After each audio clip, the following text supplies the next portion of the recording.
The Forbidden City was not merely a palace. It was a universe, closed, absolute, and merciless in its beauty.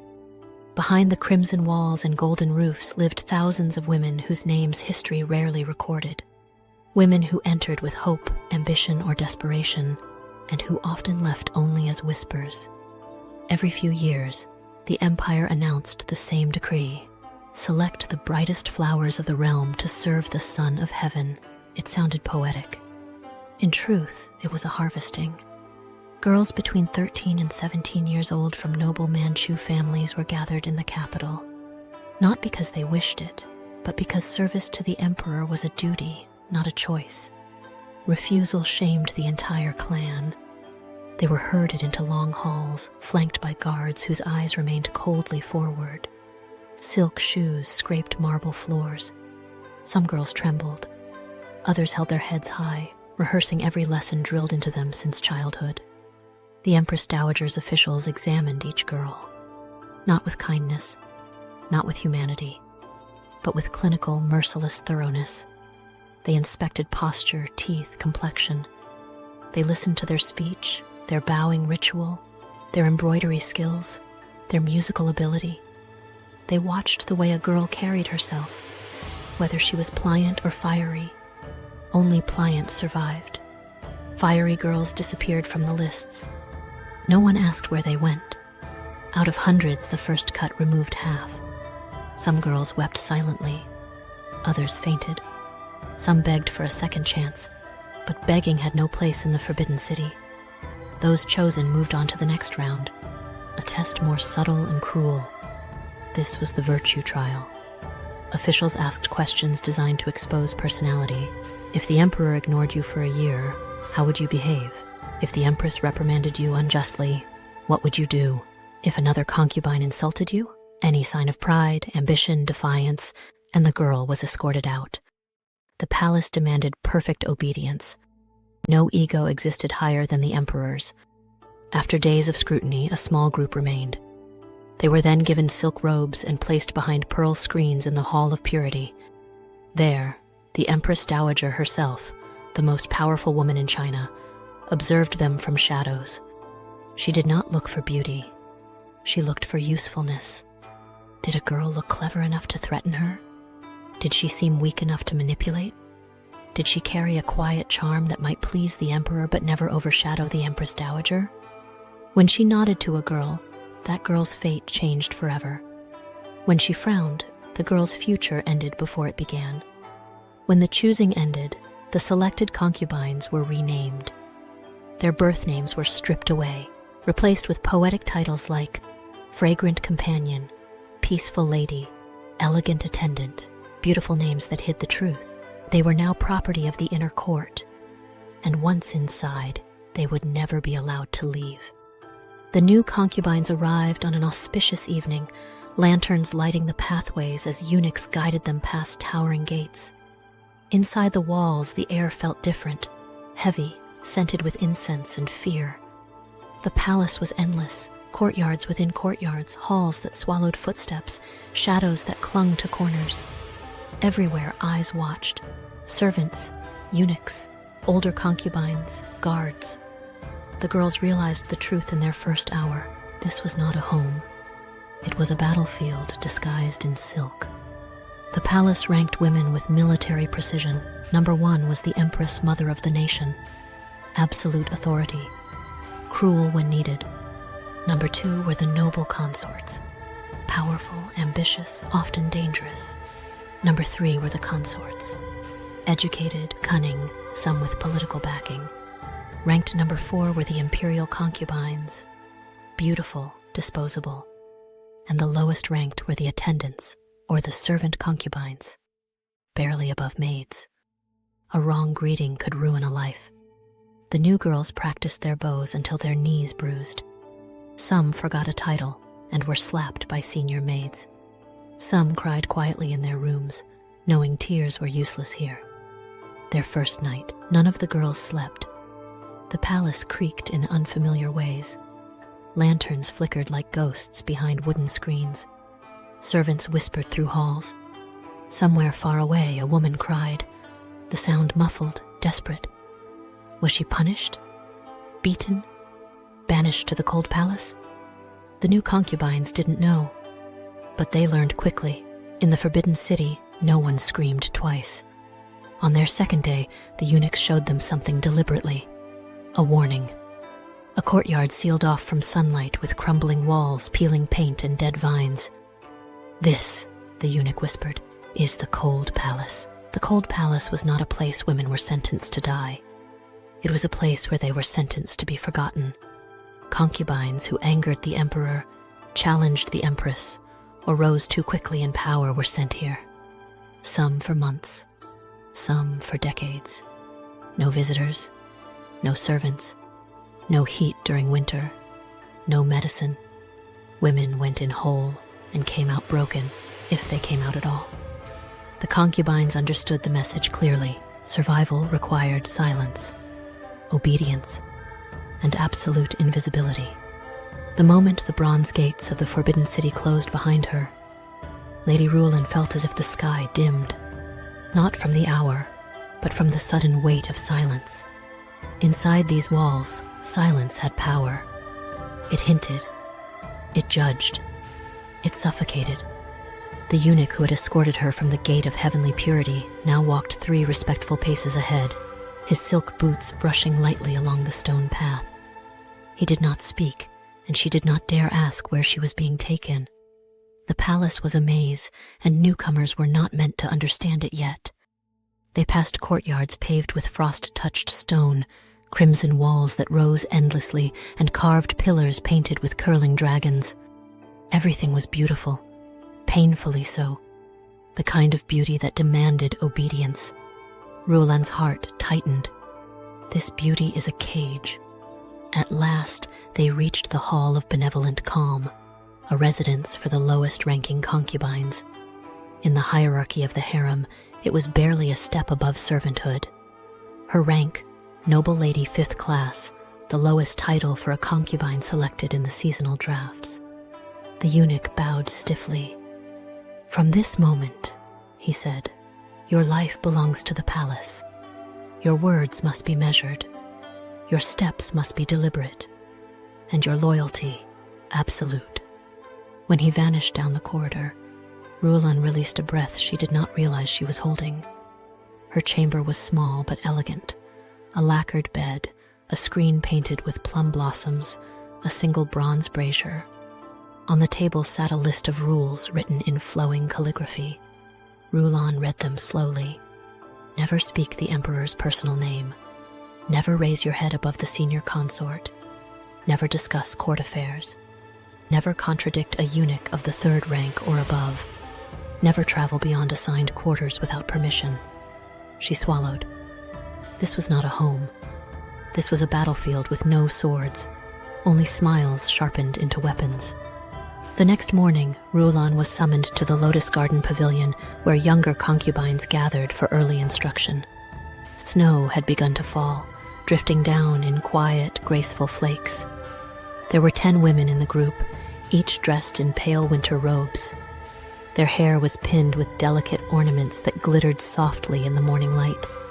But their eyes were sharp, each one studying Ruolan with the calculation of a court official and the hunger of an ambitious heart. A girl with narrow, fox-like eyes approached her first. Her smile was warm, too warm. "You must be the new girl the eunuchs whispered about," she said. "I am Lady Mingshui. Remember the name. It will keep you alive." Ruolan lowered her head in polite greeting. "It is a pleasure to meet you." Mingshui leaned closer. "Pleasure?" she whispered. "There is none here." She straightened and walked away before Ruolan could reply. The others approached in waves. Lady Jia, delicate, soft-spoken, eyes filled with unspoken fear. Lady Yuxin, graceful, older, sharp-minded, her smile as thin as rice paper. Lady Jen, a girl who had once been a noble's daughter, now reduced to a pawn in a court game she didn't understand. Each had a story carved into her expression. Ruolan sensed them like ghosts drifting through the garden. She soon learned the truth. None of the concubines were allies. Not truly. To be friendly was a strategy. To be kind was dangerous. To trust was fatal. The senior consort, Lady Wan, arrived shortly after sunrise. She glided across the pavilion with a grace sharpened by decades of power.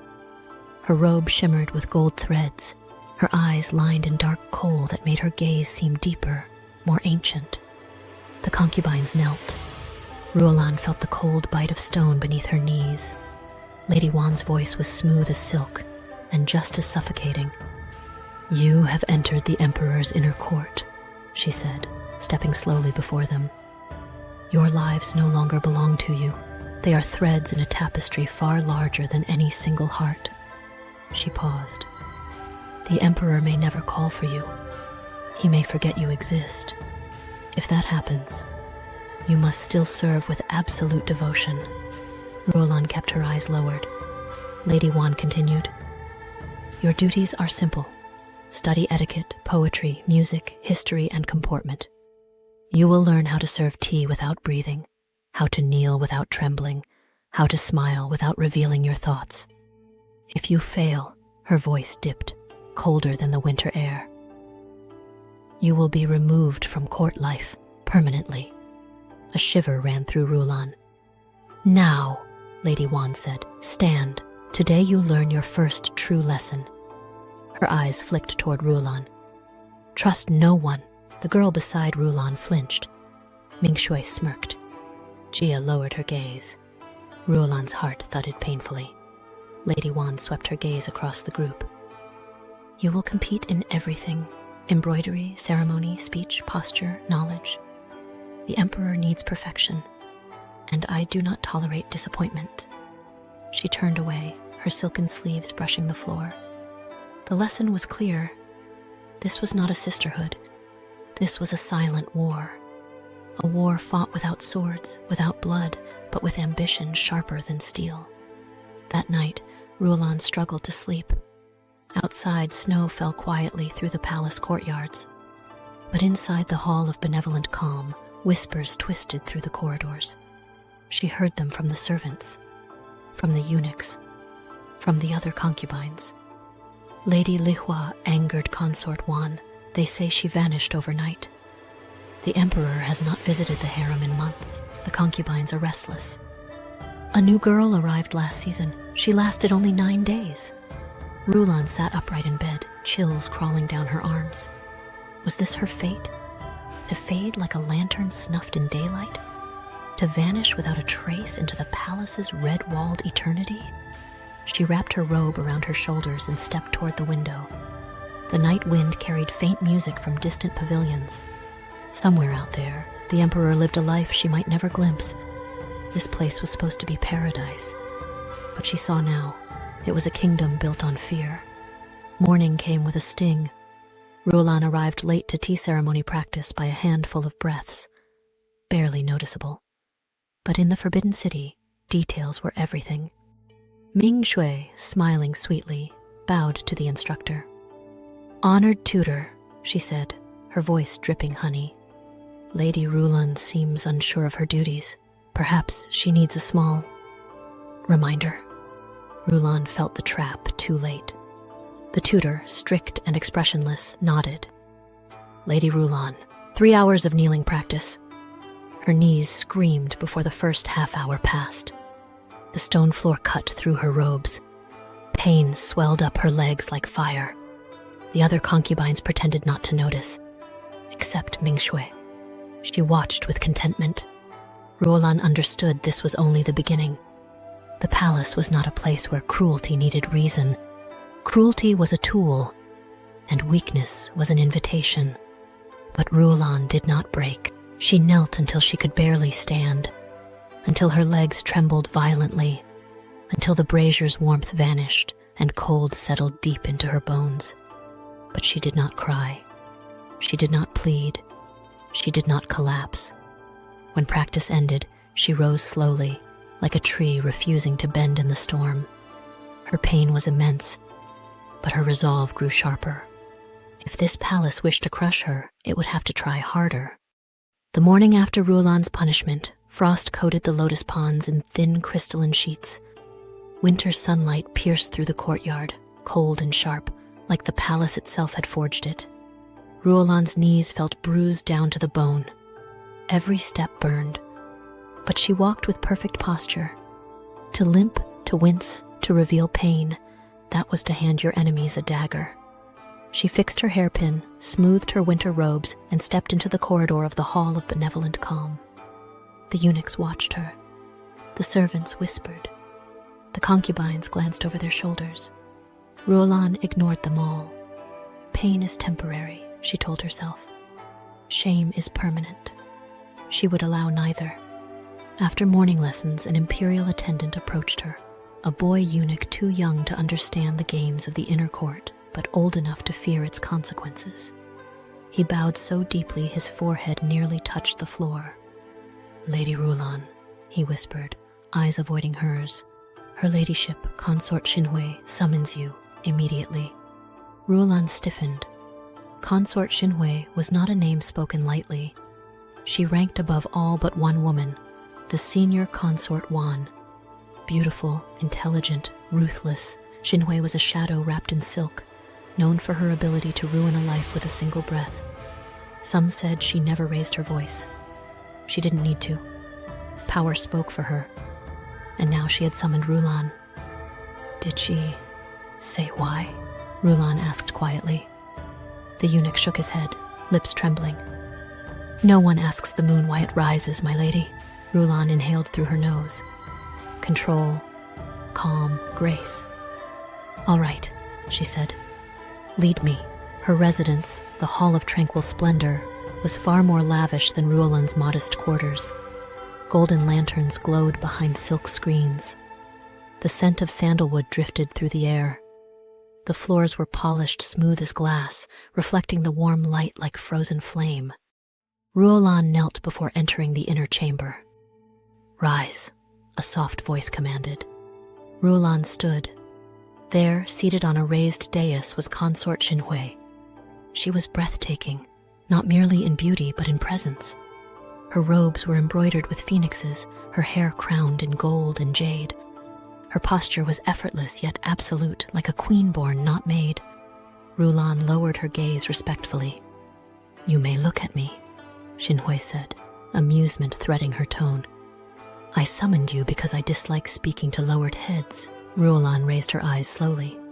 Xinhui studied her, not unkindly, but with a precision that unsettled, like a painter examining a rare canvas or a surgeon deciding where to cut. "So," Xinhui said at last, "you are the girl Lady Mingshui enjoys tormenting." Ruolan felt her stomach tighten. She bowed her head again. "I do not wish to cause trouble, your ladyship." "Of course you don't," Xinhui murmured. "Only fools wish for trouble. But tell me, why didn't you cry yesterday?" Ruolan hesitated. The truth, or the safe answer? Xinhui waited only a moment before smiling. "Do not lie. I hate cowards." Ruolan swallowed. "Because they wanted me to," she said softly. Xinhui's smile deepened, a fox's smile, elegant and dangerous. "There it is." She leaned forward. "The spark. I wondered if you had one." Ruolan kept very still. "Understand this, girl," Xinhui continued, voice barely above a whisper. "The Emperor may never call for you. The senior consort may make your life miserable. The other concubines may tear you apart out of boredom." She paused. "But none of them will destroy you unless you allow it." Ruolan's breath caught. "Strength is not displayed," Xinhui murmured. "It is hidden, like a blade beneath silk."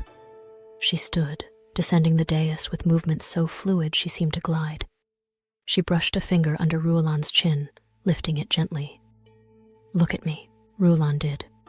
Xinhui's eyes were sharp, metallic, shimmering with secrets. "If you wish to survive here, you will need allies, but more importantly, you will need enemies who fear you." She stepped back. "Remember this, the concubines who smile the sweetest kill the fastest." Ruolan bowed deeply. "Yes, my lady, you may leave," Xinhui said, already turning away. But just as Ruolan reached the door, Xinhui added, "One more thing." Ruolan froze. Ming Shui thinks she can break you, Xinhui said lightly. But she is a child playing at war. Never let children dictate your fate. Ruolan bowed once more and left, her heart pounding, her thoughts spinning like snow caught in wind. News of Ruolan's summons spread through the lotus garden within hours. By afternoon, Ming Shui and the others whispered like serpents basking in morning light. When Ruolan entered the pavilion for calligraphy practice, Ming Shui greeted her with an overly sweet smile. "Lady Ruolan," she said brightly, "we missed you in morning tea. Why don't you sit beside me today?" Several concubines exchanged looks. It was a trap, but to refuse would be an insult. So Ruolan sat. A table attendant poured cups of jasmine tea. Ming Shui lifted her cup elegantly. "To new friendships," she said. Ruolan smiled calmly. "To better intentions." A few concubines hid quiet smirks. Ming Shui's eyes flickered. Ruolan took a sip. Small, cautious. Not poisoned, but not harmless. The bitterness was deliberate. An insult in the language of tea. Ming Shui leaned close, voice low. "You think being summoned by consort Xinhui makes you special?" Ruolan set her cup down delicately. "I think nothing of the sort," she said softly. "But I am honored her ladyship noticed me." Ming Shui's jaw tightened, a fracture hidden beneath silk. Ruolan continued, voice as smooth as the steaming tea. "Of course, I assume she notices all of us. After all, we are each equally important." The pavilion fell silent. A perfect answer. Respectful, polite, and cutting. Ming Shui's smile wavered.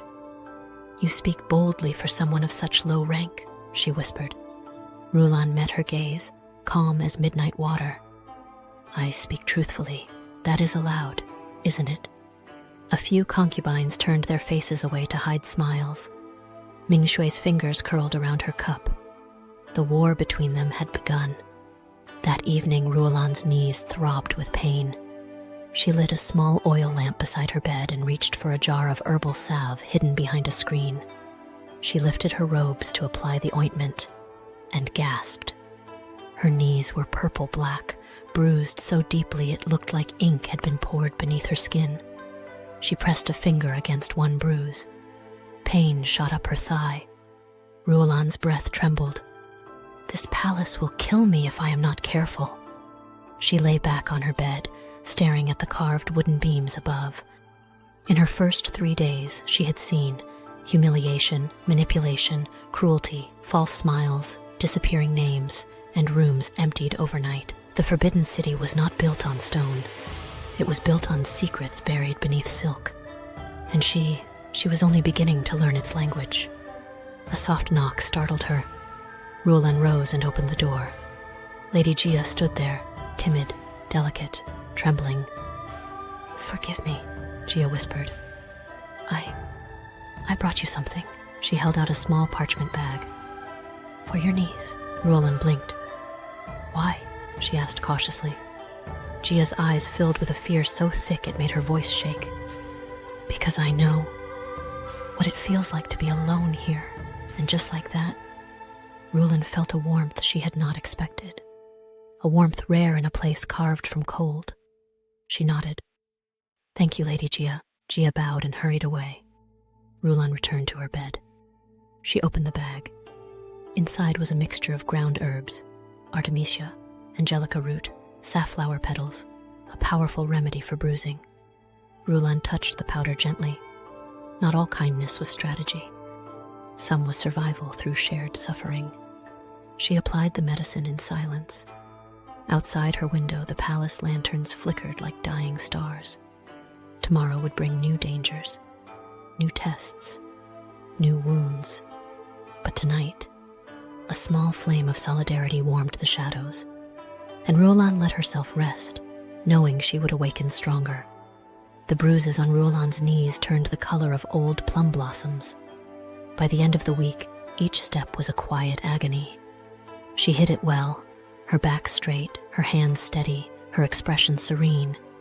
But the stone floors of the Forbidden City had a way of remembering pain. Every corridor felt longer. Every bow cut a little deeper. She learned quickly that no one would offer her sympathy. In the harem, suffering was a private currency. You spent it alone. Yet life in the inner court did not pause for aching bones. Every day had its own rhythm, morning prayers in the hall of harmonious fragrance, etiquette lessons until noon, music or poetry practice in the afternoon, evening duties, attending to senior concubines, overseeing embroidery, or simply being present in the right place at the right time with the right expression. The emperor had still not summoned any of them. That, in its own way, was more terrifying than his attention. An emperor who did not visit his harem was an emperor whose favor could only be reached through cruelty, not affection. It meant the women were not truly competing for his heart. They were competing for relevance. One evening, as the sky outside turned the color of bruised silk, a eunuch arrived at the Hall of Benevolent Calm. He carried a lantern marked with the character for plum and a strip of yellow silk, the color of imperial summons. Ruolan's pulse quickened. The eunuch unfolded the silk with deliberate care. "By order of Senior Consort Wan," he announced, his voice echoing faintly along the corridor. "Lady Mingshui, Lady Ruolan, Lady Jia, Lady Yuxin are summoned to the Plum Hall tonight." Mingshui's eyes gleamed. Yuxin's expression remained unreadable. Jia's hands trembled around the embroidery frame she held. Ruolan's heart thudded in her chest. The Plum Hall. Whispers said it was where Consort Wan conducted her petty trials, events that looked like polite gatherings. On the surface, but beneath the lacquered tables and cups of tea, reputations were broken, alliances carved, futures decided. As they prepared, Mingshui drifted close to Ruolan, her lips curved into that same too-sweet smile. "Be careful tonight," she murmured. "The Plum Hall is where flowers are arranged and weeds are cut." Ruolan met her gaze calmly. "What am I to you, Lady Mingshui? A flower or a weed?" Mingshui laughed softly, the sound like glass tapping against porcelain. "That," she said, "depends on how much you struggle when someone tries to uproot you." The Plum Hall was smaller than Ruolan expected, almost intimate in scale. Its walls were lined with paintings of blooming plum branches, ink strokes delicate and spare. Lanterns shaped like blossoms hung from the ceiling, casting soft light over the room. Lady Wan sat at the head, her robe a cascade of pale gold and jade. Her hairpin, set with a single emerald, caught the light every time she moved her head. She was not a young woman, but age only seemed to sharpen her presence. The concubines knelt as one. Ruolan felt the familiar flare of pain in her knees, but kept her face still. "Rise," Lady Wan said gently. They stood. A long table had been set behind them, loaded with utensils, scrolls, ink, silk threads, and polished Guqin strings. Lady Wan's gaze swept over them slowly. "The Emperor does not see you," she said, her voice smooth and calm. "That does not mean you are without purpose. A concubine's worth is not only in her face. It is in her skill, her discipline, her ability to be useful." Her gaze sharpened as it landed on Ruolan. "Tonight," Lady Wan continued, "you will show me what you are worth." She gestured toward the table. 4 tasks. 4 women. Fail in anyone, and I will remember." Lady Wan nodded toward Yuxin first.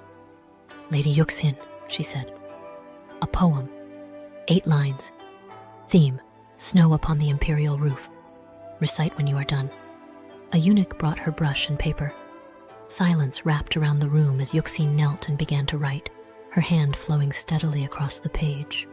Snow, roof tiles, the weight of winter. Ruolan watched the brush move, swift and elegant. Yuxin did not falter. When she rose to recite, her voice was soft but clear, each word painting the palace in cold white light and quiet. Lady Wan's expression remained unreadable. "Acceptable," she said.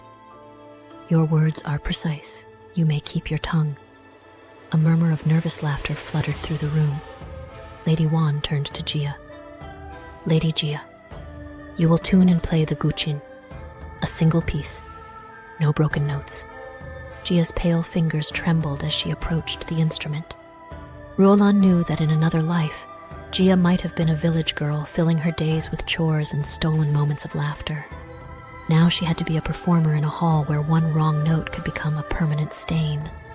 Gia sat, closing her eyes for a breath. Then her fingers began to move. The melody was simple, a traditional piece about river reeds in the wind, but her touch was gentle, almost sorrowful. The notes spilled out like tears someone had tried hard not to shed. Only once did Ruolan hear a slight stumble, a string vibrating just slightly out of tune. Lady Wan's eyelids lowered. When the song ended, the air felt fragile. "Your heart is too easy to read," Lady Wan said softly. "But your skill is sufficient. Do not let your hands shake so much in the future." Gia bowed deeply, almost collapsing in relief. "Lady Mingshui." Mingshui stepped forward with the poise of a dancer. "You will embroider a plum blossom," Lady Wan said. "You have 1 incense stick's time. The quality need not be perfect, but I will judge your choices." Mingshui smiled. "Of course, senior consort." She took needle and thread, choosing silk in shades of pale pink and deep red, her fingers moving with confident speed. Ruolan watched her carefully. Mingshui did not simply stitch a blossom. She stitched something more, a clever pattern where petals overlapped in a way that made the flower appear to be opening, almost alive. Her skill was undeniable. When she was done, she held it up with a demure tilt of her head. Lady Wan examined it. "Very pretty," she said. "You always were good at making beauty look effortless." There was a compliment there, but also a warning. Pretty things in the palace were useful, until they became threatening. At last, Lady Wan's gaze turned to Ruolan. "Lady Ruolan," she said, "you will serve me tea. Tea. Simple on the surface, lethal in the hands of someone unprepared." Tea in the palace was ceremony. One wrong movement could be interpreted as offense. A misstep with timing, temperature, sequence, everything mattered. A table had been prepared with a clay teapot, a small brazier, cups finer than eggshell, and a wooden ladle. Ruolan stepped forward. Her knees protested, a sharp, stabbing reminder of Mingshui's earlier cruelty, but she moved with deliberate grace. She bowed. Then, slowly, she began. First, heat the cups, warming them gently with boiling water so they would not shock the tea. Pour, swirl, discard. Measure out the leaves with respect, not too many, not too few. Add water at just the right temperature, not boiling, but just shy, to coax flavor rather than scorch it. Let it steep for the time it took to draw 3 calm breaths. Ruolan's hands moved with the memory of her mother's winter lessons in their old courtyard back home, where steam had mingled with the scent of pine and burning charcoal. She lifted the cup with both hands and approached Lady Wan, her steps measured. As she knelt to offer the tea, pain lanced up from her bruised knees, sudden, vicious. The cup trembled in her hands. Ruolan's heart lurched. If she spilled even a drop, she exhaled very slowly. Her fingers tightened, steadying. The cup did not spill. She held it out, eyes lowered. Lady Wan accepted it. The room held its breath. The senior consort lifted the cup to her lips and tasted the tea. Silence stretched. Then, very faintly, Lady Wan's mouth curved. "Balanced," she said. "Not oversteeped. Not weak. You remember what you are taught." She set the cup down. "You may keep your place, Lady Ruolan," she added. For now, the tests ended, but the real trial had only begun. That night, Ruolan returned to her chamber exhausted, her body aching, her mind heavy with calculations. She had not outshone the others, but she had not failed. Sometimes survival was not about winning. It was about not giving your enemies anything to work with. She was halfway through unpinning her hair when a soft knock sounded at her door. "Enter," she said quietly.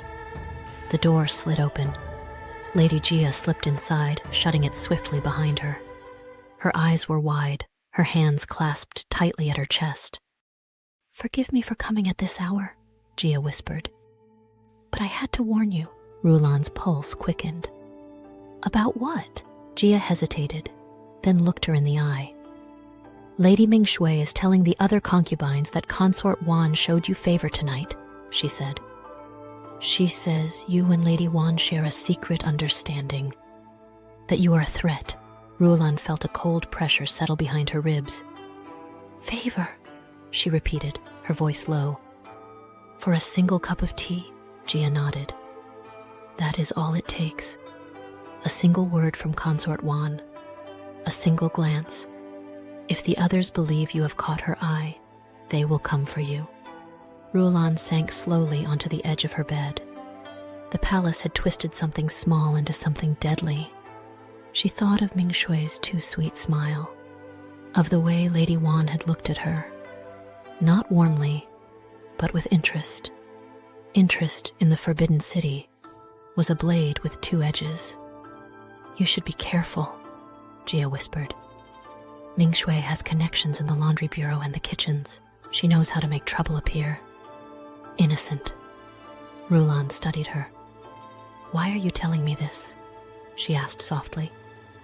You gain nothing by warning me. In fact, it is dangerous. Jia's eyes filled with a quiet sorrow. My older sister was here once, she said. She did not understand that rumors are knives. She did not see the blow until it landed. What happened to her? Ruolan asked. Jia swallowed. They said she became ill, she replied. That she was sent away to a temple. But the servants tell another story. They say she was accused of poisoning another concubine's soup. She paused, her voice trembling. They say she never left the palace grounds at all. A chill traced down Ruolan's spine. Punishments in the inner court were rarely spoken aloud. Bodies vanished. Names were erased from records.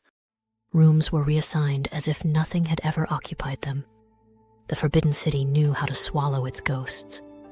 3 days later, Ruolan learned just how quickly a rumor could become a weapon. It began in the Hall of Plum Shadows during midday meal. The concubines sat at low tables, each with a personal set of porcelain dishes: rice, vegetables, a sliver of braised meat, clear soup. Servants moved like shadows behind them, refilling tea, adjusting braziers.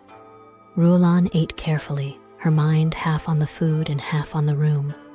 Mingshui's laughter chimed from the table opposite, sweet and empty. Lady Yusin watched the entire hall with quiet calculation. Lady Jia kept her gaze low, shoulders drawn in. Then it happened. Lady Jen, the noble's daughter who had once spoken of poetry with Ruolan in the garden, lifted her soup bowl to her lips. She took a single sip and screamed. The bowl shattered against the floor.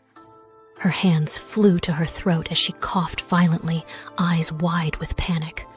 Red marks bloomed across her skin as if something in the soup had burned her from the inside. Gasps rippled through the hall. Servants rushed forward. Eunuchs appeared as if from nowhere. In the chaos, Ruolan's eyes darted to Mingshui. For the briefest moment, she saw it, the curve of a satisfied smile. Then, almost too naturally, Mingshui's face turned to horror. Poison, someone whispered. Another voice rose, shrill with fear. Who touched her bowl? And just like that, the hall turned into a web. Ruolan felt every gaze shift like threads around her, tightening, twisting, searching for someone to blame. In the Forbidden City, misfortune never arrived alone. It always came with accusation. And Ruolan knew with a sinking certainty that this was not an accident.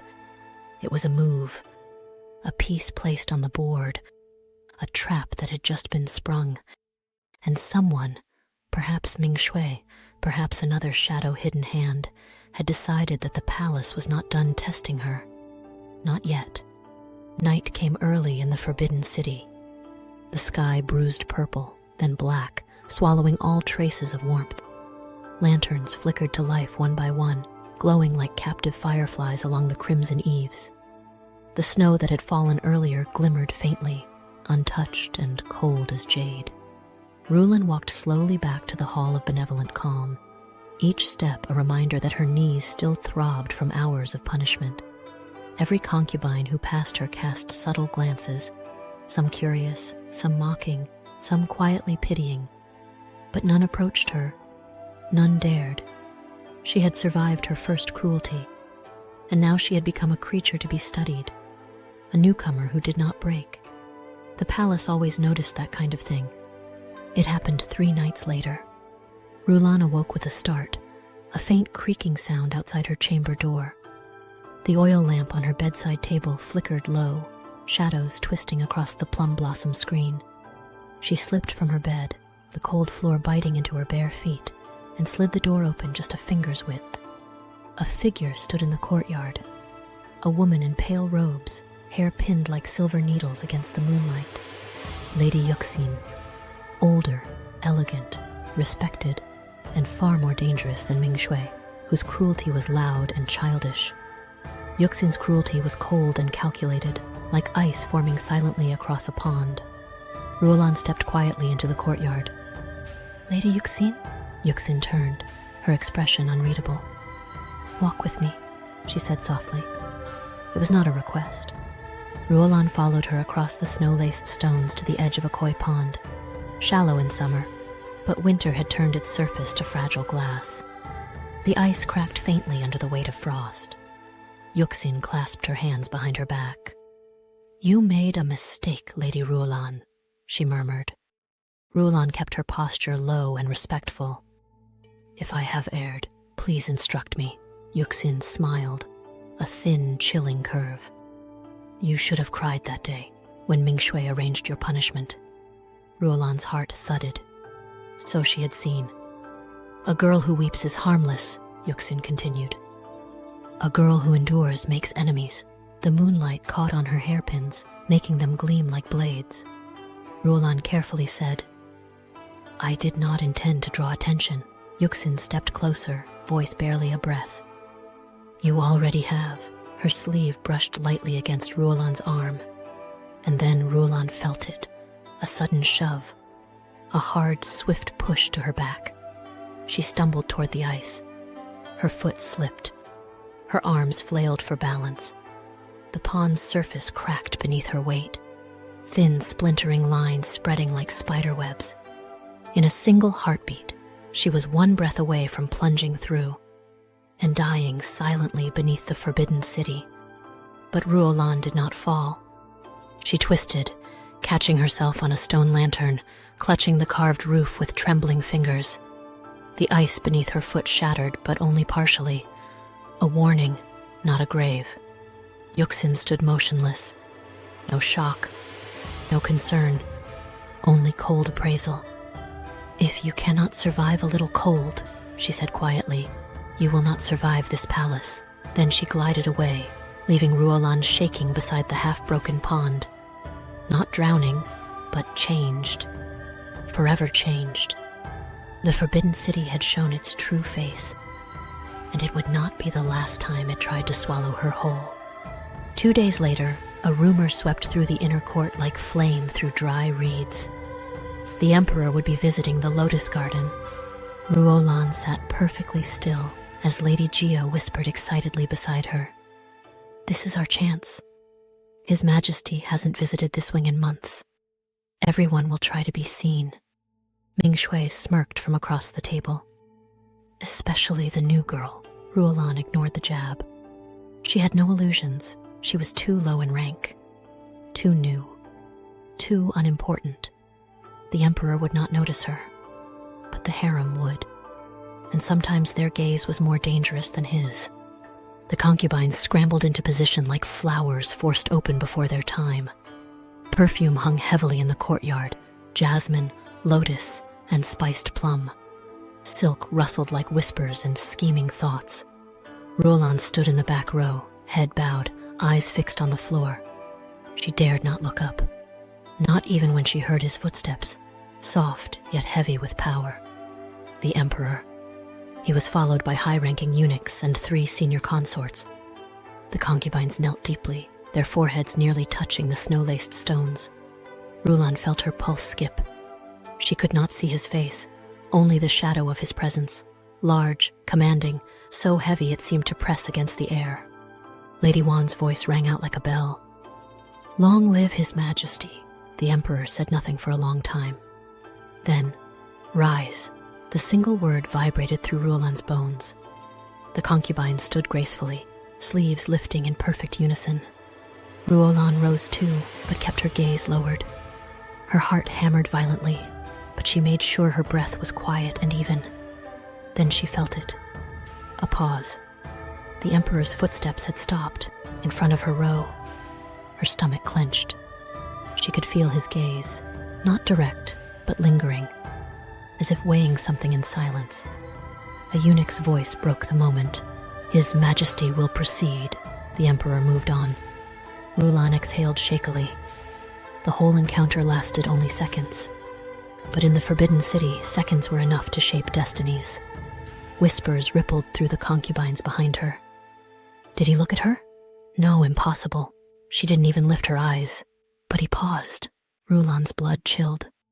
If the Emperor's attention truly brushed her, then her life had just become infinitely more dangerous. That night, Ruolan found a silk-wrapped package left on her table. No note, no insignia. A pulse of dread tightened in her chest. She opened it carefully. Inside lay a delicate jade hairpin shaped like a lotus, exquisitely crafted, shimmering faintly in the lamplight. It was beautiful, far too beautiful, and deadly. Lady Gia gasped when she saw it. "Ruolan, you can't keep that. Jade gifts of this quality can only come from a senior consort, or the Emperor himself." Ruolan froze. If it was from the Emperor, she was in danger. If it was not from the Emperor, she was in even more danger.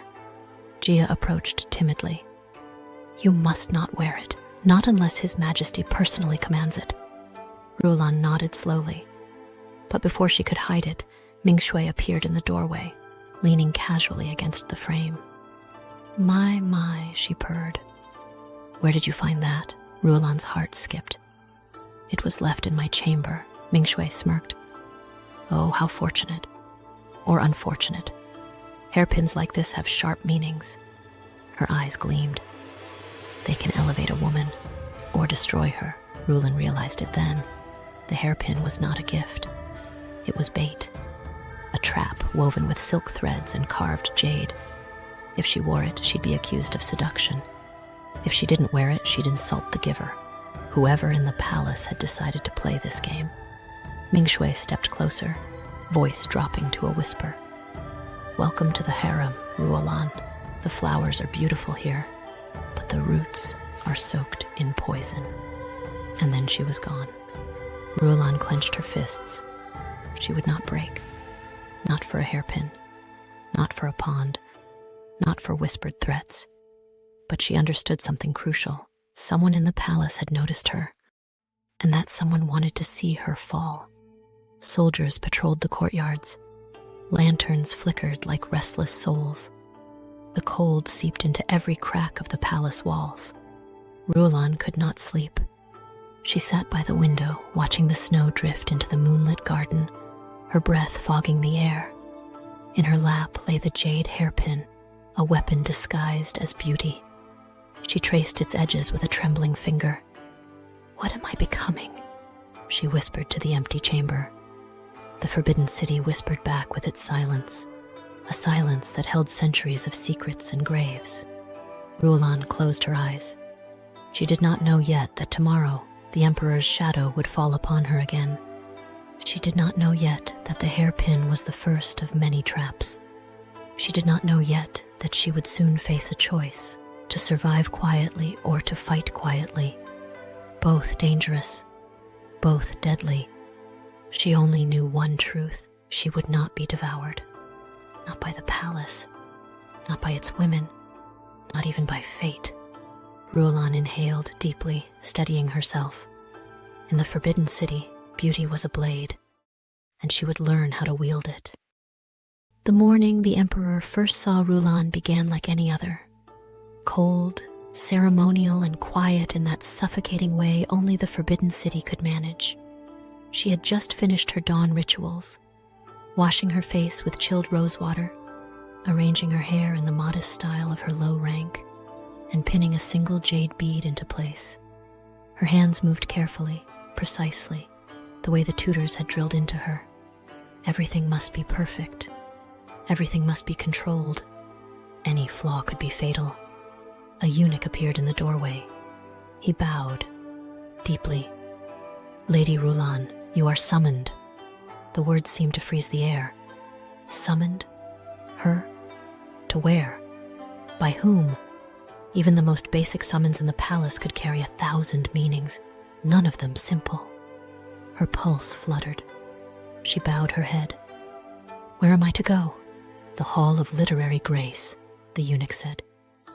Immediately, her breath caught.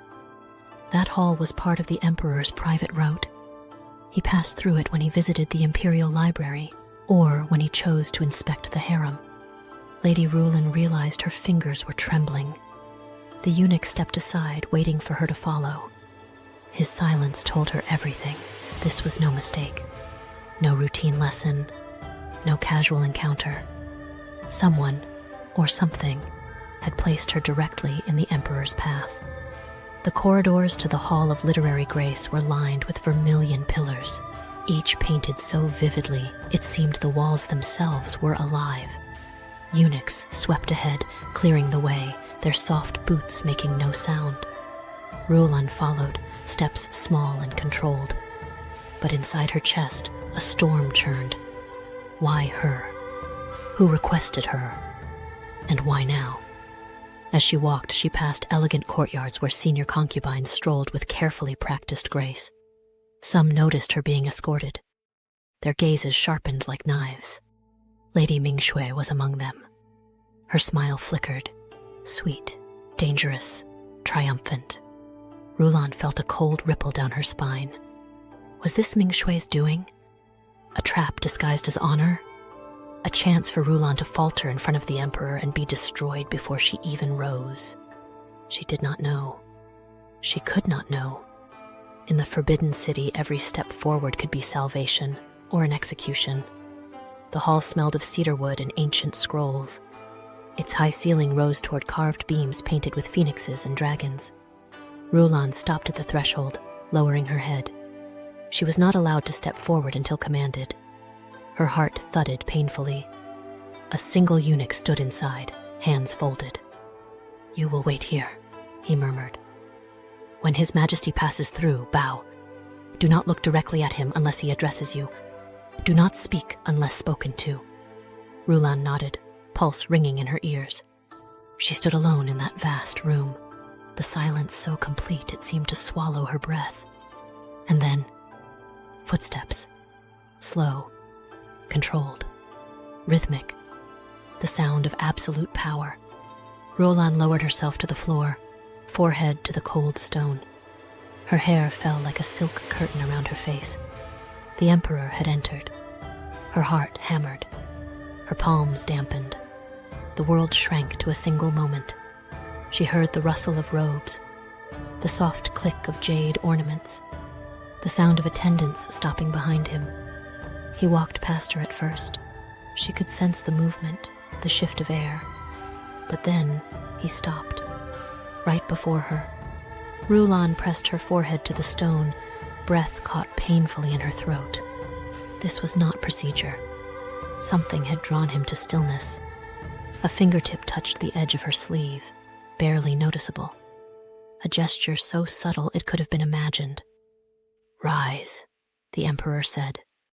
His voice was deeper than she expected. Calm, controlled. A man taught from birth that every word carried weight. Ruolan lifted herself slowly, keeping her gaze down.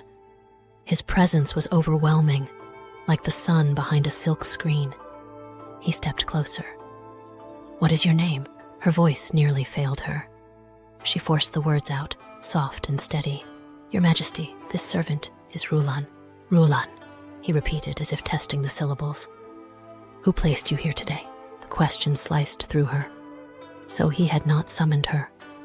This was orchestrated by someone else. She bowed deeper. "This servant does not know." She waited for the punishment, the rebuke, the cold dismissal. Instead, the emperor studied her, silent, unreadable.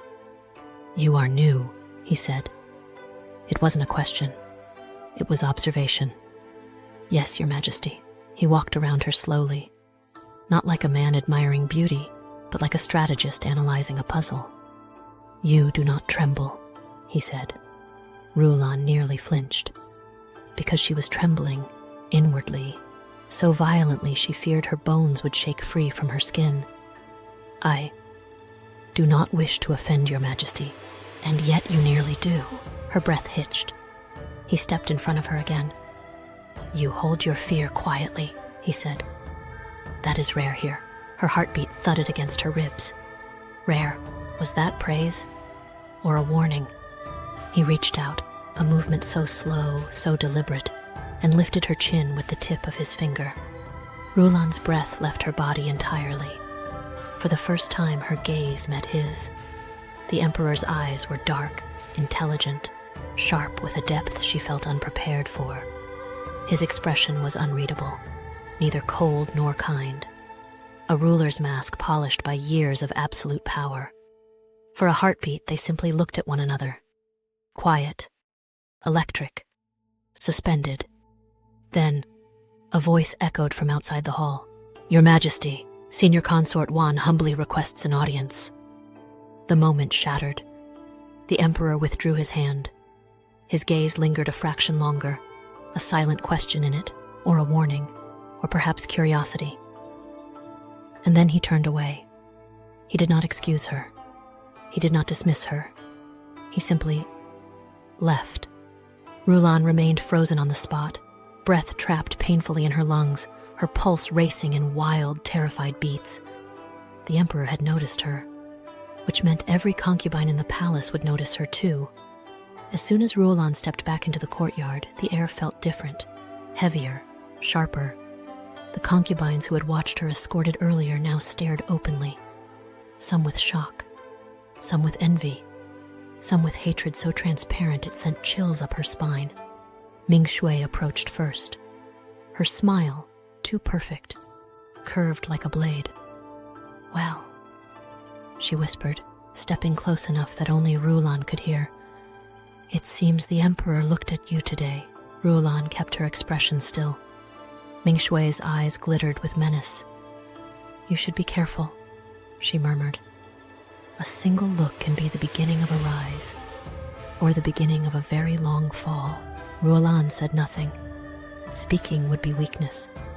Ming Shui leaned in, lips brushing Ruolan's ear. "And tell me, did you think I would let you have that moment?" The words stabbed deeper than any knife. Ruolan's spine went cold. Ming Shui pulled away with a pleasant, poisonous smile. "Sleep lightly tonight, Sister Ruolan." The words echoed long after she vanished. Back in her small chamber, Ruolan sat on the edge of her lacquered bed, hands clasped tightly. Her thoughts swirled like storm clouds. The Emperor had spoken to her, looked at her, noticed her. This was not fortune. It was danger disguised in silk. If the Emperor was curious about her, the harem would become a battlefield. Senior Consort Juan would see her as a threat. Ming Shui would sharpen her claws. The eunuchs would whisper. The palace would watch.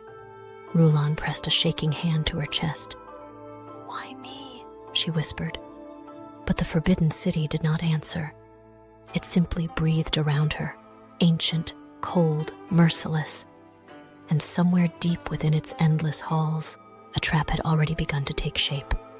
Because in the Forbidden City, the moment the Emperor looks at you, your fate is no longer yours. That night, Ruolan could not stop hearing the Emperor's voice. He had spoken only a few words to her in the Hall of Jade Radiance, had only lifted his gaze once, briefly, as if by accident. But in the Forbidden City, accidents did not exist. Every glance was a blade, every word a weight. In the hours after that brief audience, the atmosphere in the harem shifted. The air itself seemed to harden.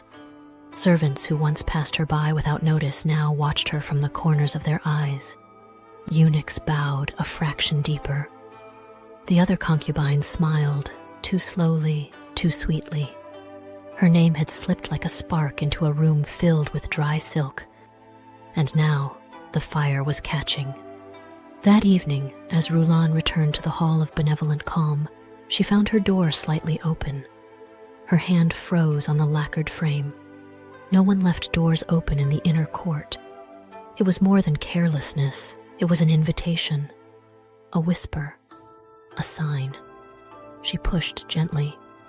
Her chamber looked almost unchanged. The plum blossom screen, the small bronze mirror, the table where she copied poems to steady her hands. But something felt off. It was like stepping into a familiar dream in which one detail had been quietly altered. A shadow where there should not be one. A scent slightly too sweet. Ruolan moved slowly, scanning every corner. The brazier was still lit, her robe still folded, her inkstone still damp from earlier practice. It was only when she reached the bed that she noticed it. A new pillow, snow-white silk, embroidered with tiny gold chrysanthemums. Elegant, luxurious, too luxurious for someone of her rank. Ruolan's heart clenched. No one sent gifts to a low-ranked concubine without reason. On the small table nearby lay a note, written on perfumed paper in delicate floating characters, a token of sisterly goodwill. May you sleep peacefully after such an important day. No signature. But the perfume told her everything. Ming Shui. That fox-eyed girl favored a particular scent, a blend of osmanthus and sandalwood, sweet with a bitter edge. It lingered in the corridors long after she passed. Ruolan picked up the note by its corner, careful not to let the paper touch her skin any more than necessary. Sisterly goodwill. She almost laughed. There was nothing sisterly in the way Ming Shui looked at her, as if calculating which angle of a knife would be most efficient. Ruolan stared at the pillow. It was perfect. Too perfect.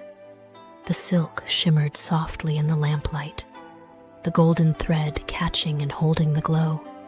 It looked inviting, soft enough to cradle dreams, or to steal them forever. Every girl in the empire knew the stories, of concubines who never woke, of women who went to bed young and beautiful and were found pale and stiff by dawn, with no wound, no bruise, only a faint scent on their pillows. The palace was full of ghosts without graves. Poison was the weapon of choice in the inner court. It did not stain silk. It did not ring out like a scream in the night. It slipped into tea, into food, into pillows.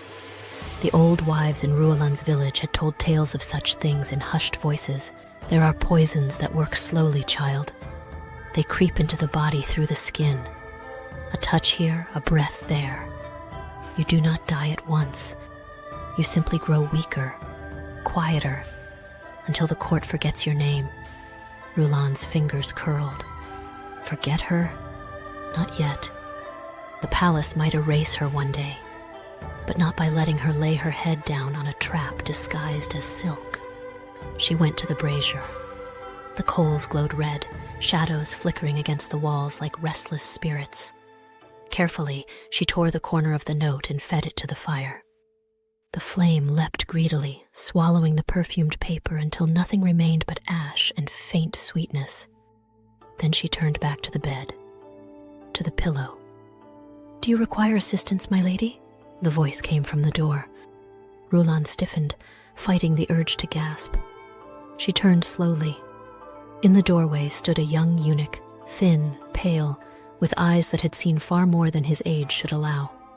He wore the insignia of a lower-ranked attendant, someone who ran errands invisible to those above. Ruolan studied him. He bowed. "I did not mean to startle you. The corridor maid said you returned, but your door was open, so I thought—" "You thought what?" Ruolan asked quietly. He hesitated. "That perhaps you would prefer it closed." There was something in the way he said it. A subtle emphasis. A warning cloaked in politeness. Ruolan stepped closer, lowering her voice. "What is your name?" "Li Wei, my lady. Li Wei," she said. "Have you seen this pillow before?" His gaze flickered toward the bed, then away, as if afraid of being caught looking at something forbidden. "That style of embroidery," he said carefully, "is often commissioned from the embroidered fragrance workshop. The same workshop used by Lady Mingshui and her circle." So she had been right. Ruolan's pulse thudded in her ears. "If I were to send it back," she murmured, "it would be impolite." Li Wei's eyes hardened just a fraction. "If my lady returns such a gift," he replied softly, "they will know she suspected, and those who use such methods dislike being told their intent has failed." "And if I keep it?" Ruolan asked. He looked at her directly for the first time. "Then I would advise," he said, "that you do not lay your head on it." A humorless breath escaped her, a ghost of a laugh. "You speak as though you have seen such things before." Li Wei lowered his gaze. "In this palace, my lady, the walls remember everything, even the deaths no one speaks of." Ruolan made her decision swiftly. "Li Wei," she said, "bring me a small porcelain bowl and incense." He obeyed without question, slipping away and returning moments later with a blue-glazed bowl and a thin stick of unscented incense used in the morning rituals. Ruolan carefully lifted the pillow from the bed, pinching the corner of the silk as if it were alive. She carried it to the brazier and set it on the floor beside it. With the tip of a hairpin, she pricked a tiny hole in the fabric. A faint, unfamiliar odor rose, sweet, cloying, heavier than the perfume Mingshui favored. It curled around her throat like invisible fingers. Li Wei recoiled slightly. "That is not from any workshop's dye." Ruolan lit the incense, let the tip glow red, then extinguished the flame so that only thin smoke trailed upward. Gently, she waved the pillow through the smoke. The smoke bent unnaturally, thinning and curling away as if fleeing something unseen. Li Wei's face paled. "There are powders," he whispered, "that react with heat or vapor. Some can be absorbed through the skin. Some simply still the heart in sleep." That was enough. Ruolan lifted the pillow again. For a heartbeat, the silk seemed to writhe in her hands as if offended at being exposed. She took it to the window, opened the lattice just enough, and flung the poisoned silk out into the dark courtyard. It landed soundlessly in the snow. For a moment, the white fabric looked like the ghost of a woman kneeling. "Someone will see," Li Wei murmured. "Good," Ruolan said. "Let them wonder who failed to die tonight." 2 days later, Lady Jia collapsed. It happened during poetry recitation in the Hall of Refined Harmony. The younger concubines knelt in neat rows, reciting verses about loyalty and virtue while mandarins droned on about Confucian ideals. Ruolan sat 2 places away from Jia. The girl had always been frail, like spun glass, pretty, fragile, easily overlooked. She rarely raised her voice. Her hands trembled when she poured tea. She was the kind of girl the palace devoured silently. As she finished a line of verse, Jia swayed. Her fan slipped from her fingers.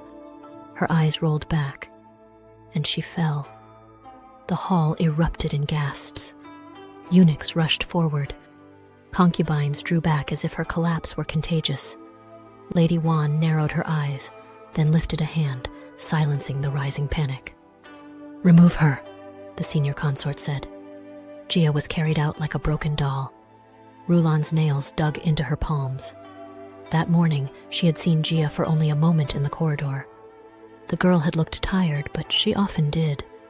There had been one difference, though: the pillow. Ruolan had glimpsed it briefly through the open doorway. White silk, gold chrysanthemums. The same embroidery. Mingshui's handiwork. Ruolan's stomach twisted. The poisoned silk had not claimed the intended target. It had simply moved, or been moved. In this palace, a servant could be paid, a eunuch threatened, a pillow switched without a sound.